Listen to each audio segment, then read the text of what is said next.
আসসালামু আলাইকুম। নাদিয়া রান্নাঘরে সবাইকে স্বাগতম জানাচ্ছি। আশা করছি সবাই খুব বেশি ভালো আছেন। আজকে আমি আপনাদের সাথে নারায়ণগঞ্জের খুবই মজাদার এবং স্পেশাল একটি রেসিপি শেয়ার করব।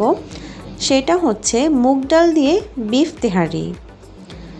সাধারণত আমরা নর্মালি পোলাও চাল দিয়ে তেহারি বা বিরিয়ানি রান্না করে থাকি, তবে আজকে মুগ ডাল দিয়ে আপনাদের সাথে একটি তেহারির অন্যরকম একটি রেসিপি শেয়ার করছি। আশা করছি আপনাদের ভালো লাগবে। তো চলুন শুরু করা যাক। আমি এখানে মেজারমেন্ট কাপের 3 কাপ পরিমাণ পোলাওর চাল এবং 2 কাপ পরিমাণ মুগ ডাল নিয়ে নিয়েছি। মুগ ডালগুলো আমি আগে খুব ভালোভাবে ভেজে নিয়েছি। এখানে আমি 1.5 কেজি পরিমাণ বিফ নিয়েছি। বিফগুলোকে আমি এরকম ছোট পিস করে কেটে নিয়েছি। এখন চলে যাচ্ছি মূল রান্নায়। প্রথমে আমি বিফ তেহারির জন্য বিফটা প্রিপেয়ার করে নিব। সেজন্য আমি 1 কাপ পরিমাণ তেল দিয়ে তাতে 1 কাপ পরিমাণ পেঁয়াজ দিয়ে দিয়েছি। তেহারিতে তেলের পরিমাণটা একটু বেশি হলে খেতে ভালো লাগে। পেঁয়াজটা যখন হালকা বাদামি কালার চলে আসবে তখন আমি এখানে 2 টেবিল চামচ পরিমাণ আদা রসুন বাটা অ্যাড করে দিচ্ছি। স্বাদমতো কিছুটা লবণ দিয়ে দিচ্ছি। তেলের সাথে আদা রসুনটা খুব ভালোভাবে ভেজে নিচ্ছি, যাতে করে আদা রসুনের একটা কাঁচা স্মেল থাকে সেটা না থাকে। ভাজা হয়ে গেলে আমি এখানে 3 টেবিল চামচ পরিমাণ বিরিয়ানি মশলা অ্যাড করে দিচ্ছি। আমি এখানে বাজারের কেনা বিরিয়ানি মশলা ইউজ করেছি।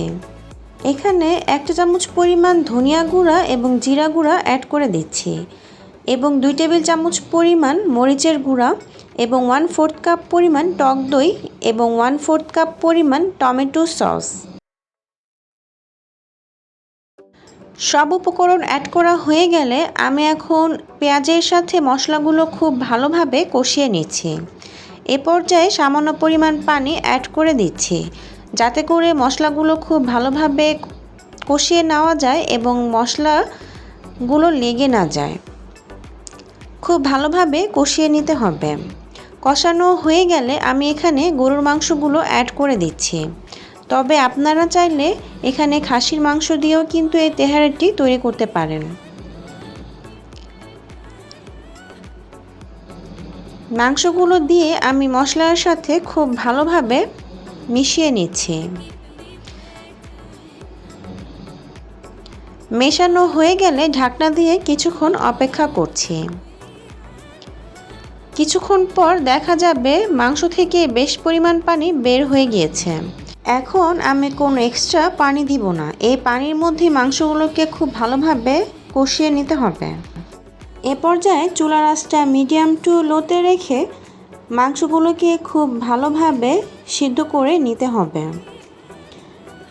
ঢাকনা দিয়ে আমি মাংসগুলোকে খুব ভালোভাবে সিদ্ধ করে নিচ্ছি। প্রায় কিছুক্ষণ পর দেখা যাবে মাংসগুলো খুব ভালোভাবে সিদ্ধ হয়ে গিয়েছে। আমি কিন্তু এর মাঝে বেশ কয়েকবার নেড়ে চেড়ে পানি অ্যাড করে দিয়েছি এবং মাংসগুলোকে খুব ভালোভাবে সিদ্ধ করে নিয়েছি। বিফটা প্রিপেয়ার করা হয়ে গেছে। এখন আমি তেহারির জন্য রাইসটা প্রিপেয়ার করে নিচ্ছি। সেজন্য আমি এখানে 3 টেবিল চামচ পরিমাণ তেল দিয়ে দিয়েছি। তারপর এতে আমি 1/2 কাপ পরিমাণ পেঁয়াজ অ্যাড করে দিয়েছি। তারপর কিছু আস্ত গরম মশলা অ্যাড করে দিচ্ছি। পেঁয়াজটা হালকা ভেজে নিব। হালকা ভেজে নেওয়া হয়ে গেলে আমি এখানে পোলাওর চাল এবং ডাল ধুয়ে রেখেছিলাম সেগুলো অ্যাড করে দিচ্ছি। চাল এবং ডাল আগে থেকে ধুয়ে পানি ঝরিয়ে রাখলে তেহারিটা কিন্তু খুবই বেশি ঝরঝরে হয়। তারপর খুব ভালোভাবে ভেজে নিয়ে আমি স্বাদমতো কিছুটা লবণ এবং সামান্য পরিমাণ আদা রসুন বাটা অ্যাড করে দিচ্ছি। আদা রসুন বাটা এবং লবণ চাল এবং ডালের সাথে খুব ভালোভাবে মিশিয়ে নিচ্ছি এবং খুব ভালোভাবে ভেজে নিচ্ছি। ভাজা হয়ে গেলে এখানে আমি পর্যাপ্ত পরিমাণ পানি অ্যাড করে দিচ্ছি। পানিটা কিন্তু চাল এবং ডালের দ্বিগুণ পরিমাণ হবে। তারপর এতে আমি তেহারির জন্য যে বিফটা প্রিপেয়ার করেছিলাম সেখান থেকে সামান্য পরিমাণ গ্রেভি অ্যাড করে দিচ্ছি। এতে করে তেহারির রাইসের খুব সুন্দর কালার আসে। খুব ভালোভাবে মিশিয়ে নিচ্ছি। তারপর ঢাকনা দিয়ে অপেক্ষা করছি পানিটা বলক আসা পর্যন্ত। তারপর এখানে আমি 2 টেবিল চামচ পরিমাণ পানির সাথে 2 টেবিল চামচ পরিমাণ পাউডার মিল্ক একটু মিশিয়ে রেখেছিলাম সেটা দিয়ে দিচ্ছি।